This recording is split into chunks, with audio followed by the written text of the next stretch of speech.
আজকে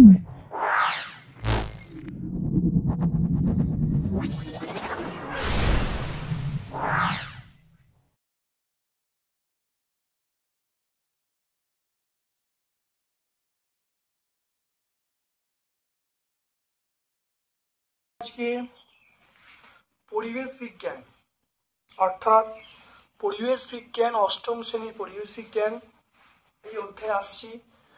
আজকে আমাদের আলোচ্য বিষয় পরিবেশ বিজ্ঞান।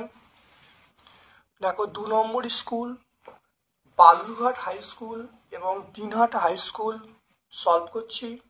ভিডিওটা প্রথম থেকে শেষ পর্যন্ত দেখো, অবশ্যই ভিডিও থেকে উপকৃত হবে। তোমাদের সকল বন্ধু বান্ধবের মধ্যে আমার ইউটিউব চ্যানেল লিঙ্কটা শেয়ার করে দিও। আর আমার পক্ষ থেকে বলছি ভিডিওগুলো পুরো প্রথম থেকে দেখো, দেখলে তোমরা কিন্তু অত্যন্ত উপকৃত হবে। চলে এসো তরলের চাপ। প্রথম প্রশ্ন দেখো, ভৌতিক বিজ্ঞান বা ফিজিক্যাল সায়েন্সের পোর্শনে দুটো পার্ট আছে, একটা ফিজিক্যাল সায়েন্স একটা লাইফ সায়েন্স। সবটাই সলভ করছি, দেখে নাও। তরলের চাপ নির্ভর করে তরলের ভরের ওপরে, আয়তনের উপরে, গভীরতার উপরে। মনে রাখবে অপশান সি হবে, অবশ্যই গভীরতার উপরে। কেন? কারণ কি দেখে নাও একের দাগের একেরটা। তরলের চাপ পি সমান আমরা জানি এইচ ডিজি। তাহলে তরলের চাপ দেখো এইচ এর উপর নির্ভর করছে, তাহলে পি প্রপোর্শনাল এইচ। এইচ বলতে তোমাকে তরলের গভীরতা, তাহলে তরলের গভীরতার উপরে তরলের চাপ নির্ভর করে, তরলের ঘনত্বের উপর নির্ভর করে, অভিকর্ষ তরলের উপর নির্ভর করে। তাহলে আমরা অ্যান্সার বলবো অপশন সি বলবো। তারপর দেখো লঘু অ্যাসিডের সঙ্গে লোহার বিক্রিয়ায়, লঘু হাইড্রোক্লোরিক অ্যাসিডের সঙ্গে লোহার বিক্রিয়া কি উৎপন্ন হয়?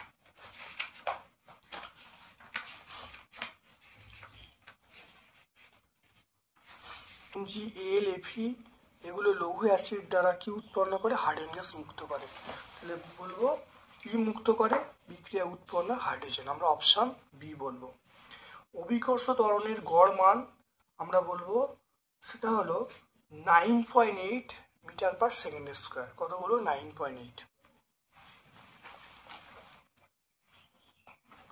তারপর চলে এসো মিথেনে সমযোজী বন্ধন কটা?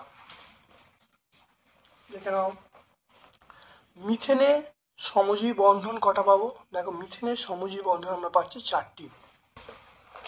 তাহলে অ্যান্সার পাবো মিথেনের সমযোজী বন্ধন 4টি বলবে। প্লবতার একক আমরা বলবো, প্লবতা একটা বল, তাহলে প্লবতার বলের একক আমরা নিউটন বলবো। এসআই পদ্ধতি আমরা বলবো প্লবতা একবার বল, তাহলে অবশ্যই আমরা নিউটন বলবো। অপশান এ বলবো।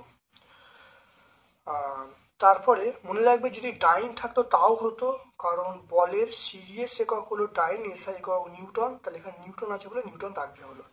ঘর্ষণ বল সবসময় সংস্পর্শে দুটো তলের মধ্যে, দেখে নাও ঘর্ষণ বল সবসময় সংস্পর্শে থাকা দুটো তলের মধ্যে সমান্তরালে কাজ করে। আমরা এখানে কি বলবো? অবশ্যই সমান্তরালে কাজ করে। তারপর দেখো NO2 বর্ণ আমরা বলবো বাদামি। তারপর দেখো 2.1 একটি বস্তুকে ভূপৃষ্ঠ থেকে 11.2 কিলোমিটার পার সেকেন্ড বেগে ছুঁড়লে সেটি কি হবে?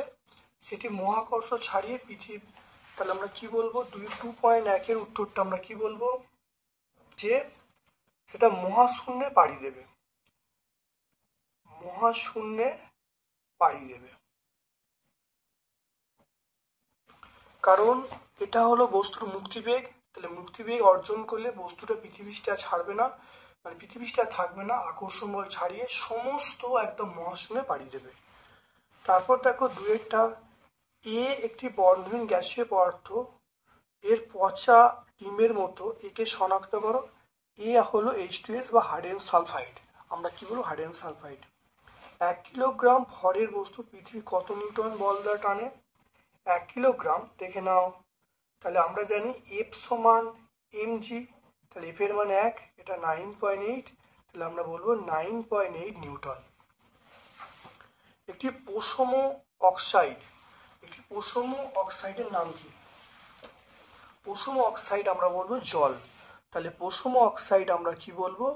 পশম অক্সাইড আমরা বলবো সেটা জল বলবো। তাহলে এটা 2-এর দাগের একটা পশম অক্সাইড জল, আমরা H2O বলবো। তারপরে দেখে নাও, হাইড্রোজেন পরমাণু আইসোটোপের নাম লিখতে বলছে। হাইড্রোজেন পরমাণু আইসোটোপ দেখে নাও, 1H1 আমরা বলবো 2H1 3H1। তাহলে হাইড্রোজেন পরমাণু আইসোটোপগুলো এগুলো হলো। একটি তারপর 3-এর দাগের বলা আছে ড্যাশ অধাতু হলো তাপ ও তড়িতের কুপরিবাহী।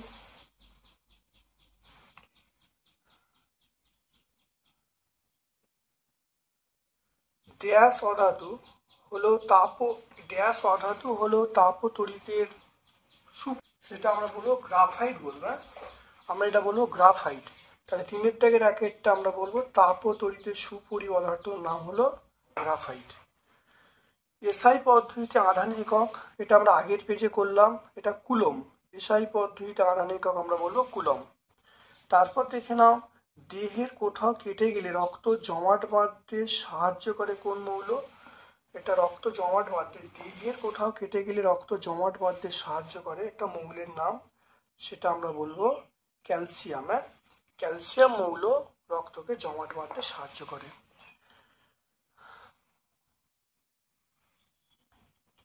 তারপর দেখে নাও, স্থির অবস্থায় ঘর্ষণ কাকে বলে?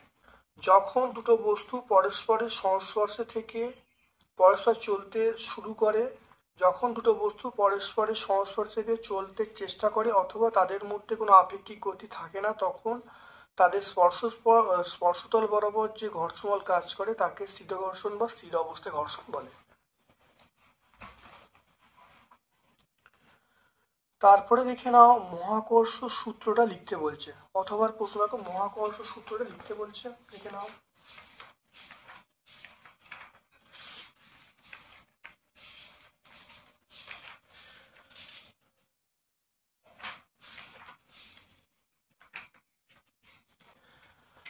দেখে নাও মহাকর্ষ সূত্র, মহাবিশ্বে যে কোনো দুটো বস্তু পরস্পরকে আকর্ষণ করে। মহাবিশ্বে যে কোনো দুটো বস্তু কণা তাদের কেন্দ্র সংযোগ সরলরেখা বরাবর পরস্পরকে আকর্ষণ করে। এই আকর্ষণ বলের মান কণা দুটোর ভরের গুণফলের সমানুপাতিক এবং দূরত্বের বর্গের ব্যস্তানুপাতিক। অভিকর্ষ মহাকর্ষের বিশেষ রূপ একটি ব্যাখ্যা করো।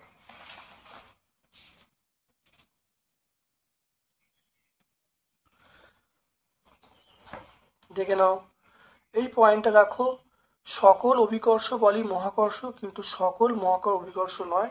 মহাকর্ষ বল বিশ্ব ব্রহ্মাণ্ডে যে কোনো দুটো বস্তুর ক্ষেত্রে প্রযোজ্য হয় এবং যে কোনো দুটো বস্তুর পৃথিবী নিজের দিক টানে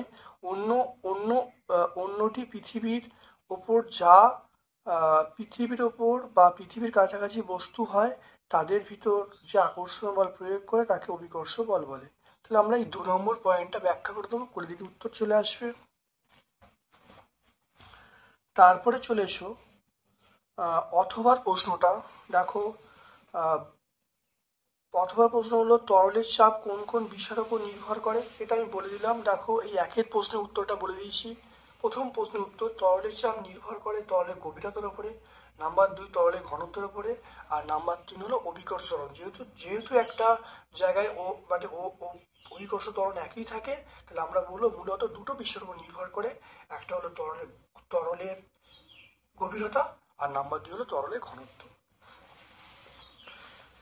তারপর চলে এসো, দেখো ধাতু অধাতুর মধ্যে পার্থক্য লিখতে বলছে। ধাতু অধাতুর মধ্যে পার্থক্য এখানে পেয়ে যাবে। এখানে সংজ্ঞাটা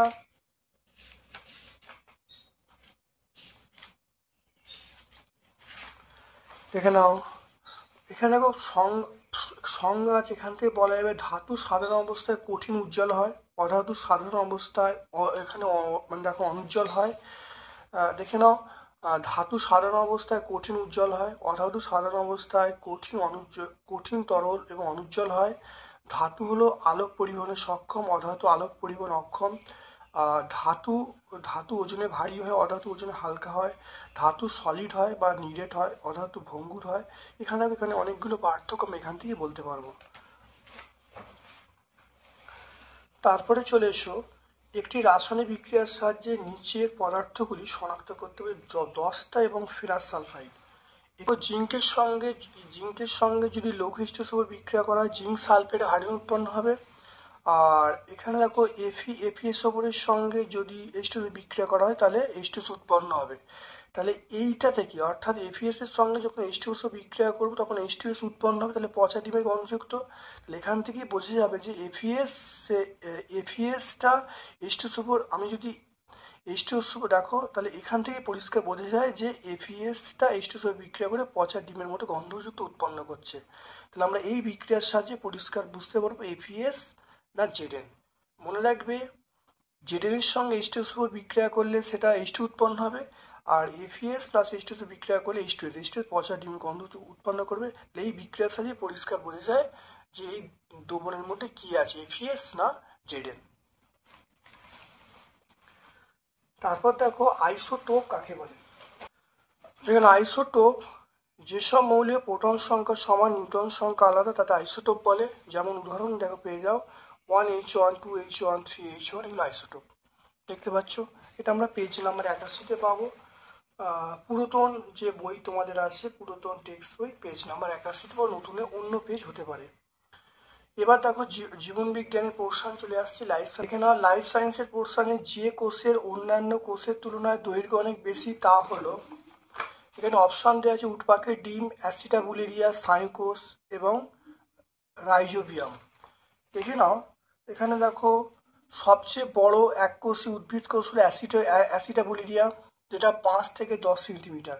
সবচেয়ে বড় এককোষী প্রাণী কোষ সেটা হলো উটপাখির ডিম, 170 মিটার দৈর্ঘ্য, 170 মিলিমিটার দৈর্ঘ্য, আর প্রস্থ 125 মিলিমিটার। আর বহুকোষী উদ্ভিদের সবচেয়ে বড় কোষ হলো সেটা র্যামি নামক উদ্ভিদের বাকলের তন্তু। আর মানবদের সবচেয়ে বড়, দেখে নাও, মানবদের সবচেয়ে বড় কোষ হলো স্নায়ুকোষ, যেটা 1 মিটার। তাহলে সবচেয়ে বড় আমরা কিন্তু 1 মিটারই পাচ্ছি। এটা 1 মিটার মানে 100 সেন্টিমিটার, অনেকটা বড়। তাহলে আমরা এখানে এই প্রশ্নের উত্তরে আমরা বলবো স্নায়ুকোষ বলবো। হ্যাঁ, তাহলে এই প্রশ্নের উত্তরে আমরা বলবো স্নায়ুকোষ। আত্মই থলি বলা হয়, আমরা কাকে বলবো আত্মই থলি বলা হয়? আমরা বলবো লাইসোজোমকে। আমরা আত্মই থলি বলবো। পিতামাতা থেকে তাদের সন্তানদের মধ্যে বংশগত বৈশিষ্ট্য ড্যাশের মাধ্যমে প্রবাহিত হয়, এটা আমরা বলবো জিনের মাধ্যমে প্রবাহিত হয়। 1674 খ্রিস্টাব্দে বিজ্ঞানী ড্যাশ প্রথম সজীব কোষ পর্যবেক্ষণ করেন। দেখে নাও, 1674 সালে দেখো বিজ্ঞানীর নাম হলো ভ্যান লিউয়েনহক। আমরা বলবো ভ্যান লিউয়েনহক।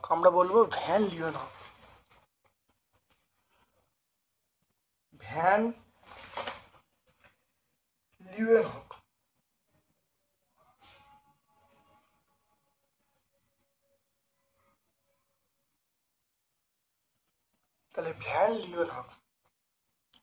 তারপর দেখো রোগ জীবাণু, একটা ছক স্তম্ভ মেলাতে বলছে। দেখে নাও এটা কিভাবে হবে।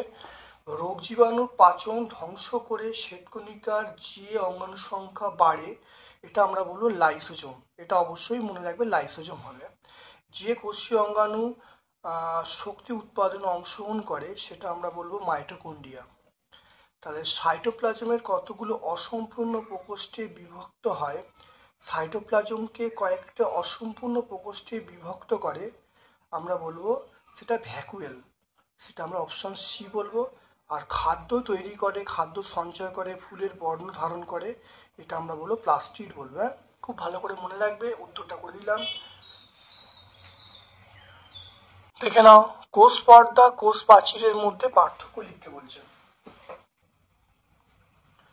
দেখে নাও কোষ পর্দার কাজ হলো কোষের প্রোটোপ্লাজমকে রক্ষা করা, আর কোষ প্রাচীরের কাজ হলো কোষ পর্দা এবং প্রোটোপ্লাজমকে রক্ষা করা। 2 নম্বর কাজ দেখো, কোষ পর্দার কাজ হলো এন্ডোপ্লাজম, রেটিকুলাম, গলগি বডি এগুলো সৃষ্টি করা। কোষ প্রাচীর এগুলো হলো বিভিন্ন খনিজ পদার্থ চলাচলে অংশগ্রহণ করা। এটা আমরা বলে দিলে হয়ে যাবে। তারপরে চলে এসো মাইটোকন্ড্রিয়ার পরিবর্তে ব্যাকটেরিয়ার ব্যাকটেরিয়ার যে শ্বসন অঙ্গনে উপস্থিত তাকে আমরা কি বলবো? তার নামটা আমরা বলছি, দেখে নাও। তার নামটা অবশ্যই মেসোজোম। নামটা অবশ্যই দেখো, দেখে নাও, মেসোজোম। তাই নামটা আমরা বলবো মেসোজোম।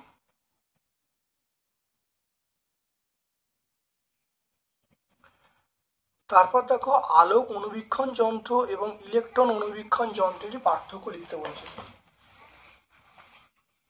দেখে নাও, আলোক অণুবীক্ষণ যন্ত্র ইলেকট্রন অণুবীক্ষণ যন্ত্রের পার্থক্য দেখতে পাচ্ছ। এখানে 3টে পার্থক্য আছে, এর মধ্যে তোমরা যে কোনো একটা পার্থক্য তোমরা লিখে দেবে, খুব ইম্পর্টেন্ট। 3টে পার্থক্য আছে, এর মধ্যে তোমরা যে কোনো একটা পার্থক্য লিখে দেবে। এরপর দেখো 3-এর দাগের, দেখে নাও 3-এর দাগের 1-এরটা বলা আছে ভাজক কলা টিকা লিখতে বলছে।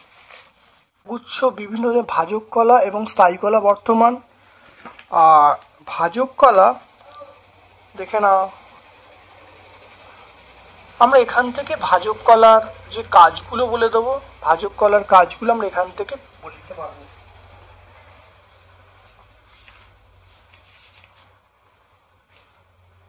বা তোমরা যদি সহায়িকা ফলো করো, তাহলে সহায়িকায় দেখো এখানে ভাজক কলা বলে আছে, সহায়িকাটা লিখে দেবে। ভাজক কলা গোলাকার, ডিম্বাকার, বহুভুজাকার হয়। ভাজক কলার কাজ হলো উদ্ভিদের বৃদ্ধি ঘটানো, আর ছোট করে ছবি এঁকে দেবে। তাহলে এখানে এটা করলে তোমরা ফুল নাম্বার পেয়ে যাবে। তারপরে চলে এসো যে নিউক্লিয়াস। লাস্ট প্রশ্ন হলো নিউক্লিয়াসের চিত্র অঙ্কন করতে বলছে এবং যে কোনো দুটি অংশ চিহ্নিত করতে বলছে। দেখে নাও নিউক্লিয়াসের চিত্র।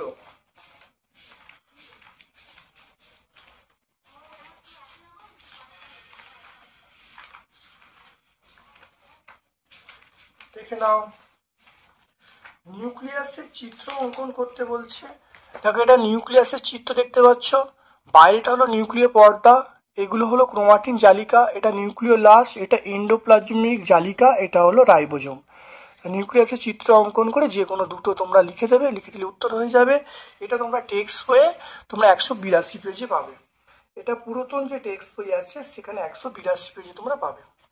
তাহলে আজকে আমরা ক্লাস 8-এর 2 নম্বর স্কুলটা বালুরঘাট হাই স্কুল এবং দিনহাটা হাই স্কুল সম্পূর্ণ সলভ করলাম। ভিডিওটা প্রথম থেকে শেষ পর্যন্ত দেখো, অবশ্যই ভিডিও থেকে উপকৃত হবে। আমার পক্ষ থেকে সকলকে ধন্যবাদ এবং শুভকামনা জানাচ্ছি।